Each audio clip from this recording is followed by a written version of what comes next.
2024 A-Level Combined Mathematics Paper 2 Part A question number 7. This question has to do with equilibrium of forces and moments.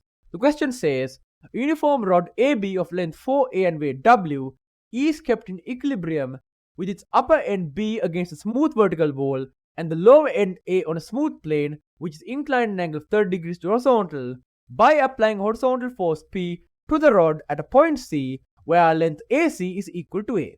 It also says the rod is inclined at an angle of 30 degrees relative to the inclined plane as shown in the figure. Now given this information, we are asked to find the value of P. Now looking at the diagram, we can see we have our rod AB of length 4A and weight W. It is resting at an angle of 30 degrees relative to the inclined plane, which is itself inclined an angle of 30 degrees relative to the horizontal. The plane is touching the rod at the point A and the rod is touching the vertical wall at the point B, and we can also see the rod is kept in equilibrium and doesn't move due to horizontal force P that is acting at a point C, where if the total length is A of AB is equal to 4A, then the length AC is equal to A. Now, before we can start this question and try to find the value of P, we need to mark all other forces acting on the rod AB in this diagram. Now, considering the question, we can see at the start, the question says, a uniform rod AB of length 4A and weight W is kept in equilibrium. So due to that, we can see the rod AB is uniform and it has a weight of W. Now from the uniform bit, we can see the weight W is going to act at the midpoint of the rod. Therefore, if the total length of the rod is 4A, we can say at the midpoint of the rod, we have a downward force of W such that this length here is equal to 2A and the other length is also equal to 2A. Now in the question, they say the length AC is equal to A, and due to that, if this length is equal to A, then the other length here must also be equal to A. So this length is A and this length is also A. Now, in addition to this, if we consider two contact points A and B, we can see both of these points contact surfaces that are smooth. B contacts a smooth vertical wall and A contacts a smooth plane. Due to that, there is zero friction at both these points. However, there will still be a normal reaction. Due to that, I'm going to mark a normal reaction at the point B to the wall like so. So the angle here is 90 degrees. I'm going to call this RB. And similarly, I'm going to mark a normal reaction at the point A in this direction, which is perpendicular to the inclined plane at this point here, and I'm going to label this reaction force as R sub A. Now, other than these four forces, the forces P, W, RA and RB, there are actually no other forces acting on this rod. So therefore, we are done with marking the forces.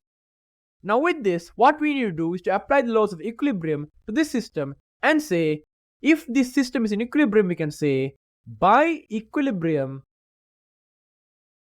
the forces in the vertical direction and horizontal direction should be balanced. So to start off, we consider the vertical direction. We can see RB is horizontal and therefore doesn't count. Similarly, P is horizontal, so it doesn't count. But W and this RA are horizontal, are not horizontal, rather are vertical or have vertical components, and therefore they count for the vertical equilibrium of our system. So for this, I'm going to consider vertical force in the downward direction as the left hand side and consider vertical forces in the upward direction as the right hand side.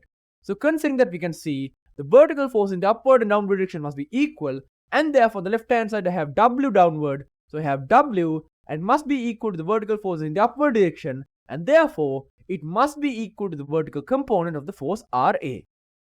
Now, considering this vertical component of the force RA, we can see we need to find this angle in order to find the value of this vertical component. Now, if this line here is horizontal, we can see since this angle is theta, or rather 30, this angle must also be 30.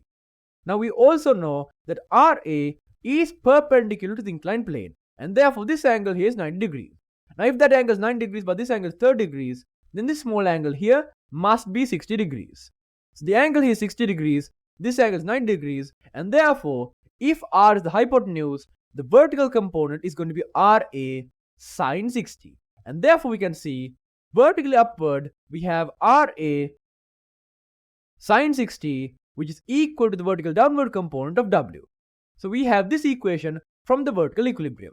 Now simplifying this down, we can see we have W on the left hand side and RA times sine 60, which is equal to root 3 over 2 on the left hand side, or rather right hand side.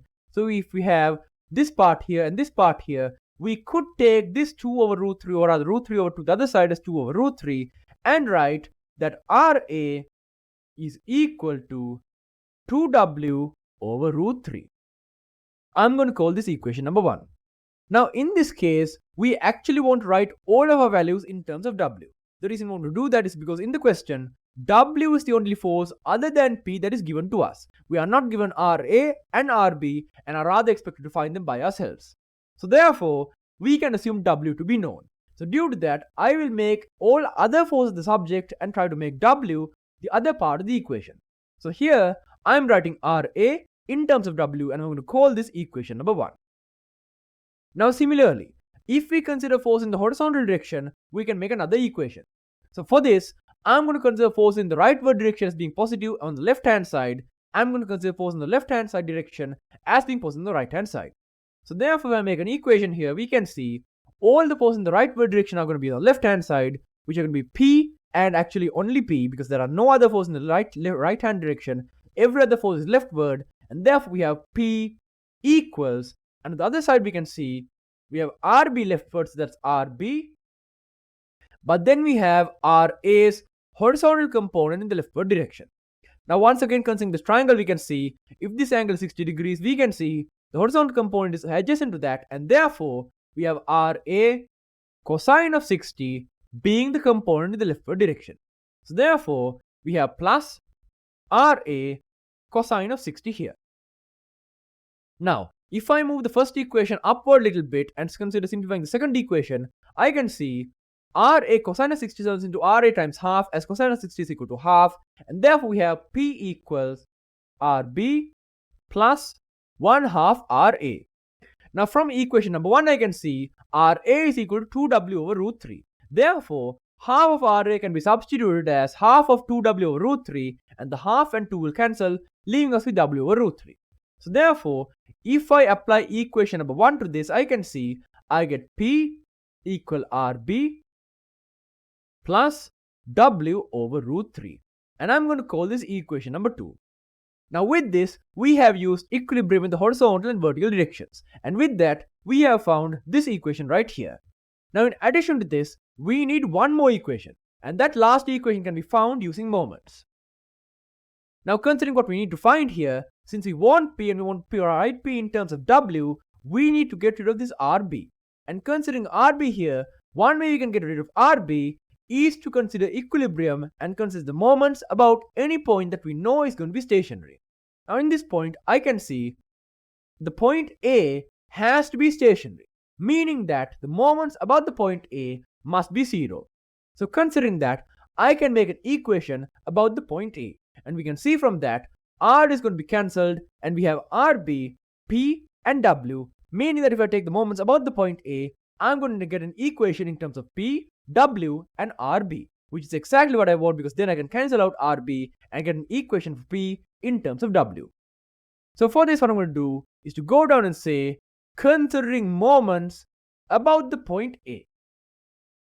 Now as we know, when you consider moments about the point A, all the clockwise and anti-clockwise moments must be equal, and therefore the sum of the anti-clockwise moments must be equal to 0. Now from this we can see if we consider all of the moments about the point A, we have a moment due to the force P, a moment due to force W, and a moment due to the force RB. So if we consider anti-clockwise being positive, we can see the force P creates a clockwise moment, force W creates a clockwise moment, and RB is the only one that creates an anti-clockwise moment. So therefore, the moment due to RB is positive, while the other two are negative. Now, considering the moment due to RB, we can see we need to multiply RB by the perpendicular distance, which is this distance right here. So considering that, we need to find the value of this distance. We know the total distance AB is equal to 4A, and we also know, considering this is horizontal, this angle is 30 degrees, this angle is 30 degrees, and this angle right here is 9 degrees. Now, according to this, we can see if this is 30 and this is also 30, then this other angle here must also be equal to 30.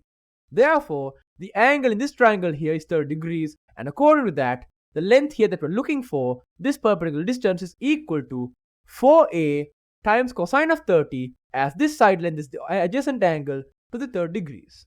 So therefore, we have RB times 4A times cosine of 30 as the moment due to the force RB. So therefore, I can write that about the point A, I have a positive moment of RB times 4A times cosine of 30 degrees. Now, in addition to that, I have two more moments, but these two moments are both negative. I have the moment due to P and the moment due to W. Now, considering P here, we can see this length here is A, and this length here is going to be, again, since this angle is 30 degrees, A cosine 30, and therefore, I have a moment in the anticlockwise or rather and therefore I have a moment in the clockwise direction of A times cosine of 30 times P. So I have minus PA cosine of 30. Now, in addition to that, I also have the moment due to the force W, and that is also in the clockwise direction. Now, considering that force, I can see the perpendicular distance is this distance right here, the angle here is 60 degrees, and the length here is 2A. So, due to that, what I'm looking for is 2A cosine of 60 times W. So, therefore, I have an anticlockwise moment, or rather clockwise moment, of negative W times 2A times sine of 30 degrees, or I could write it as cosine of 60 degrees, and that is equal to 0. Now, given this equation, what I can do is to substitute all of the trigonometric values, divide everything by A, and simplify down in order to get another equation similar to equation number 2 in terms of P, R, B, and W, which I can then use in order to find the value of P in terms of W. So for this, what I'm going to do first is divide everything by A. So if I do that, I can see this A, and this A cancel out. And I can see on the right hand side, I have 0 divided by A, which is going to be 0. So therefore, I get RB times 4 times cosine of 30 minus P times cosine of 30 minus W times 2 times cosine of 60. Now, into this, if I simplify and substitute in the trigonometric values, I can see I have RB times 4 RB times cosine of 30, which is equal to root 3 over 2. Then I have minus P times cosine of 30, which is again equal to root 3 over 2. And then I have minus W times 2 or minus 2W times cosine of 60 degrees, which is equal to half. So times half equals 0. Now in this equation, if I multiply both sides by 2, I can see I get this thing, and this cancelled out, leaving us with 4 root 3 RB minus root 3P minus 2W equals 0. This is going to be equation number 3. And with this, I can finally substitute equation number 2 and equation number 3 into each other in order to find the value of P in terms of W. So for this, what I'm going to do is to take equation number 2, rearrange it to get RB equals P minus W over root 3, and substitute that value of RB into this RB right here. So I'm going to do 2, 3 and make that substitution. So doing so, I can see I get 4 root 3, and instead of RB, I get P minus W over root 3 minus root 3P minus 2W equals 0. Now simplifying this down, we can see we have 4 root 3P and then a minus root 3P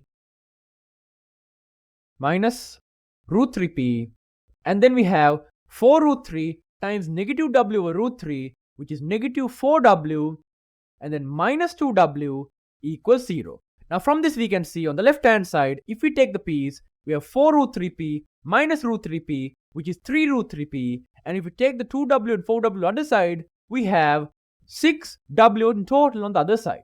So therefore, we get 3 root 3P equals 6W. Now in this equation, if I divide both sides by 3 root 3, I get P equals 6W divided by 3 root 3. I can see I have 6 divided by 3 here, which I can cancel to get 2. And doing so, I can see I finally get the equation P equal 2W divided by root 3. And that is actually the final answer to my question. So with that, we are done with question number 7. Now let's finally go up and discuss the marks award for the question number 7. Now in question number 7, interestingly, they have actually given marks for marking all of the forces in the diagram correctly. If you mark all 3 forces W, RA and RB correctly in the diagram, you get 5 marks. Now after that, when you take equilibrium and you take the vertical, horizontal and take the moments about the point A, for the vertical direction, getting this equation gets you 5 marks. Similarly, for getting the horizontal direction, getting this equation, you get another 5 marks. And similarly, for taking moments about the point A specifically and getting this equation right here, you get another 5 marks. Now when you combine all of these equations in the appropriate ways, and you get RB destroyed, leaving us with this equation, simplifying down to P equal 2W divided by root 3. When you get this, you get a final 5 marks for finding the final answer to this question, and with that, we're done this question. So I hope you enjoyed. If you have any feedback, post them in comments down below. If you have any questions, post them in comments down below. Thank you for watching, and goodbye.